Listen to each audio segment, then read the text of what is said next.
कैसे हैं मेरे प्यारे विद्यार्थियों। स्वागत है आपके अपनी YouTube चैनल MF2 पर। समांतर श्रेणी का आज आखिरी वीडियो है। इन वीडियो में भी आपको मात्र 10 सवाल ही मिलेंगे। इन सारे सवाल का अच्छे से प्रैक्टिस कीजिए। 2 वीडियो ऑलरेडी हो चुका है, उस वीडियो के भी सवाल को प्रैक्टिस करके इस वीडियो का भी करते हुए अच्छे से प्रैक्टिस करके क्लियर कर लीजिए, ताकि आपको एग्जाम में एक भी सवाल नहीं छूटे। तो चलिए हम शुरू करते हैं। पहला सवाल स्क्रीन के सामने आ गया होगा। सवाल यह है कि P-4 है। मान लीजिए P दिया है -4 2 और इधर एक और बिंदु दिया है 8 3। अब ये दो बिंदु हैं, ये y अक्ष है, ये मान लीजिए A है B है। कहा कि y अक्ष को किस अनुपात में बांटता है। मान लेते हैं कि इसको के अनुपात 1 के अनुपात में बांटता है, और यहाँ पर जो इसका नियामक बनेगा ये बनेगा क्या, x का मान 0, y का मान कुछ ना कुछ होगा, यानी कि 0 y के रूप में। अगर हम इसका नियामक निकालेंगे तो कैसे निकालेंगे, इस बिंदु का नियामक यानी कि 0 y का निर्देशांक कैसे लिखेंगे। ये अंतर विभाजन का फॉर्मूला यहाँ पर लगाना होगा। तो यहाँ से गौर कीजिएगा, ये है x1 का मान, ये है y1 का मान, ये है x2 का मान, ये है y2 का मान, और m1 अनुपात m2 बनेगा कितना, ये अनुपात 1। फॉर्मूला लिखेंगे mx बट्टा में mm 1 2 2 1 1 2 my बट्टा में mm, यहाँ भी 1 यहाँ भी 2, यहाँ 1 यहाँ 2, यहाँ 1 यहाँ 2, प्लस लगा देंगे तो ये बन गया फॉर्मूला। देखिए m1 दिया हुआ है के, x2 दिया हुआ है, यहाँ से गौर कीजिएगा 8, x2 8 है, प्लस m2 1, x1 -4 बट्टा में m+1 यानी k प्लस। ये वाला पार्ट अगर गौर से देखिएगा तो ये वाला पार्ट में जब भी मान हम रखेंगे ना, तो मान रखने पर ये y के बराबर आएंगे, जबकि y के बराबर मान हमको मालूम नहीं है। इसको तुलना करने से कोई फायदा है नहीं। तुलना करने से ये इसके बराबर होंगे, ये 0 के बराबर होंगे, यानी कि जब 0 के बराबर होंगे y के मान में कोई मतलब है नहीं। इसलिए हम क्या करते हैं, इसको इसके बराबर करके के का मान निकाल लेते हैं, तो अपने पास आंसर आ जाएगा। तो इसको लिखने की कोई जरूरत नहीं, समय बचेगा आपका। तो देखिएगा 8 गुना के 8 के प्लस माइनस माइनस 4 एकम 4 बट्टा में के +1 ज्यों का त्यों, और इधर ही 0 बराबर, ये तुलना कर लेंगे। तो ये बट्टा उधर जाने के बाद गुना होगा तो 0 होगा। 8 के -4 बराबर 0, 8 के बराबर चला 4 के बराबर 4 ऊपर 8 नीचा 4 दूनी 8, यानी के का मान कितना आ गया अपने पास, के का मान आ गया 1/2।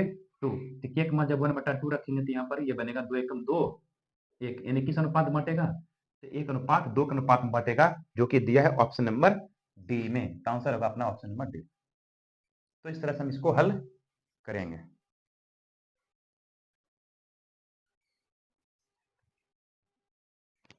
अगला प्रश्न ये है कि ए का मान जिसके लिए बिंदु इतना इतना इतना संरेखी है। ए दिया हुआ है 2a 3 1 -2 6, ये तीनों बिंदु संरेखी होना चाहिए। तीनों बिंदु संरेखी होगा तो क्लियर है, त्रिभुज के क्षेत्रफल 0 के बराबर। ये देखिए x1 y1, ये x2 y2, x3 y3, इस तरह दर्शा देंगे ताकि मान को बैठाने में आसान हो। त्रिभुज का क्षेत्रफल क्या होंगे, 0 के बराबर। क्यों, क्योंकि तीनों बिंदु संरेखी है। तीनों बिंदु संरेखी होंगे, जब तीनों बिंदु संरेखी होंगे तो एक ही रेखा पर होंगे, इससे किसी प्रकार के त्रिभुज का निर्माण नहीं होगा, अर्थात त्रिभुज का क्षेत्रफल 0 के बराबर। तो त्रिभुज का क्षेत्रफल लिखेंगे 1/2 x y minus y, x y minus y, x y minus y. इसको 3 बार लिखने के बाद यहाँ पर 1 2 3, फिर एक उठा के आगे करेंगे इधर, यहाँ बचेगा 2 3, फिर इसको उठा के आगे कर देंगे, यहाँ पर उठा के आगे करेंगे तो आ जाएगा कितना 3 1। अब यहाँ से क्या करेंगे, इस त्रिभुज के क्षेत्रफल किसके बराबर होंगे, 0 के बराबर। अब इन सारे मानों को यहाँ पर रखेंगे हम 1/2, x1 का मान कितना, x1 है a, y2 1, y3 6, x2 3, y3 6, y1 2a, x3 -2, y1 2a, y2 1 बराबर में 0। ये 1/2 गुना में उधर जाएगा तो भाग में, इधर आने पे 0 हो जाएगा ये। ये 6 में से घटेगा तो -5a, ये देखिएगा 6 में से 2 घटेगा क्या? नहीं घटेगा। इसको करना क्या है? 6 तिया 18 -3 दूना 6, ये हो गया -2 दूनी 4, माइनस माइनस प्लस 2 एकम 2 बराबर 0। ये वाले को एक साथ जोड़िए, ये -5a -6a -11 -4 -15a 18 2 20 प्लस 20 धराने पे -20 होगा, माइनस माइनस कटेगा 3 5 15 4 5 20, तो ए बराबर आ गया अपने पास 4/3। क्या ऐसा ऑप्शन है? 4/3 जो कि दिया है ऑप्शन नंबर ए में। अगला सवाल है कि एक्स अक्ष पर स्थित किसी बिंदु के निर्देशांक किस रूप में होंगे? एक्स अक्ष पर कोई भी बिंदु होगा तो वो एक्स अक्ष पर जब बिंदु पड़ेगा तो एक्स का मान होगा, वाई का मान 0 होगा, तो एक्स अक्ष पर जो भी बिंदु होगा वो x0 के रूप में होगा, जो कि दिया ऑप्शन नंबर ए में। अगला सवाल दिया कि त्रिभुज इतना कि शीर्ष इतना इतना है तो केंद्रक बताइए, केंद्रक कितना होगा? देखिए इसका दिया है -1 0, ये है 5 -2 और ये दिया है 8 2। तो पूछा केंद्रक, केंद्रक जानते माध्यिका को मिलाने के बाद बनेगा, ये इसका नियमक हमसे पूछा, इसका नियमक निकालेंगे कैसे हम? ये देखिए एक्स वाला को जोड़िए, यानी पहला वाला को जोड़ के दूसरा -1 + 5 + 8 -1 + 5 + 8 बट्टे में 2, वाई वाला जोड़िए 0 -2 अब +2 बट्टा में 2, 3 देना, बट्टा में 3 देना, सॉरी बट्टा में 3 आएगा, 8 5 13 में से घटेगा 12/3, ये हो गया 0/3, ये हो गया 4 और ये हो गया 0। तो ये 4 0 वाला ऑप्शन है क्या? 4 0 वाला ऑप्शन विकल्प डी में दिया गया है।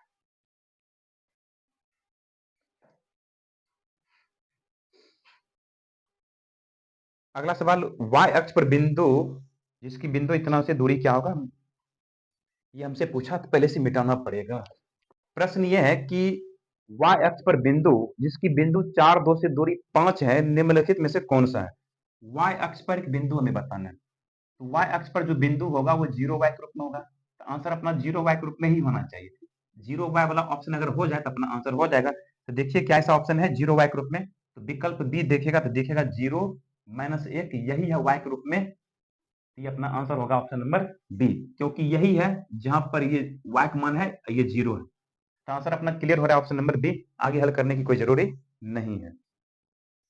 अगला सवाल है कि एक्स अक्ष का समीकरण क्या बनेगा? एक्स अक्ष का जो समीकरण होगा वह y बराबर 0, एक्स अक्ष का जो भी समीकरण बनेगा y बराबर 0 होगा, आंसर होगा ऑप्शन नंबर बी। बिंदु इतना इतना को जोड़ने वाले रेखाखंड के मध्य बिंदु का नियमक कितना है, तो p का मान बताना है। देखिएगा ये 6 -5 और ये है -2 11, मध्य बिंदु का नियमक दिया हुआ है 2p के रूप में, और मध्य बिंदु का नियमक कैसे निकालते हैं? x वाला को जोड़ के 2 से भाग, यानी 6 - 2 बटा 2, y वाला -5 11 -5 + 11 बट्टे में 2, और मध्य बिंदु है कितना? 2p के रूप में। अगर ध्यान से देखिएगा तो ये 11 में से 5 घटेगा 6/2, ये हो गया 6 में से 2 घटेगा 4/2, तो हो गया 2 तिया 6, ये 2 दूनी 4 2 3, और इधर हो गया 2 p के रूप में। अगर तुलना करते 2 2 बराबर हो गया, p बराबर क्या आएगा? 3, तो p बराबर 3 अपना आंसर आएगा, जो कि दिया है विकल्प बी में। अगला सवाल है यदि वृत्त के व्यास के सिरों के नियमक कितना इतना है तो उसके केंद्रक का नियमक क्या होगा? एक वृत्त है, ये वृत्त मान लीजिए, और इसके केंद्र हो गए, इसका नियमक दिया हुआ है 2 3 2 3 के रूप में है ये, और ये है -6 7 के रूप में, और हमसे पूछा केंद्र का नियमक, केंद्र तो चूंकि बीच में होगा, मध्य में होगा, तो मध्य बिंदु का नियमक निकालना पड़ेगा। मध्य बिंदु का नियमक -6 + 2 -6 + 2/2, ये 7 + 3 बट्टे में 2, 6 में 2 घटेगा -4/2, ये 7 3 10/2, ये हो गया -2 और ये हो गया 5, -2 और 5 होगा, -2 5 वाला ऑप्शन सही होगा, जो कि दिया है ऑप्शन नंबर ए में। अगला सवाल है कि रेखा y बराबर 4 का आलेख निम्नलिखित में से किस बिंदु से होकर के जाएगा? y बराबर 4, y बराबर जो 4 होगा ऑप्शन नंबर बी को जरा देखिएगा, तो y बराबर 4, ये 2 4 से होकर के जाएगा, क्योंकि यही है y बराबर 4, ऑप्शन अपना बी होगा। अगला सवाल है, y अक्ष पर सभी बिंदुओं का भुज होता है। y अक्ष पर अगर इसको गौर कीजिएगा तो y अक्ष ये है, ये x अक्ष हो गया, तो y अक्ष पर जितने भी भुज के मान होंगे, जितने भी x के मान होंगे, वो सब के सब जीरो होंगे। तो आंसर होगा जीरो, जो कि विकल्प डी में दिया गया है। तो इस तरह से निर्देशांक ज्यामिति का सभी प्रश्न क्लियर होता है। इन सारे सवाल का अच्छे से प्रैक्टिस कीजिए, एक भी सवाल एग्जाम में आपको इससे छूटेंगे बिल्कुल भी नहीं के बराबर। तो चलिए मिलते हैं किसी अगले वीडियो में।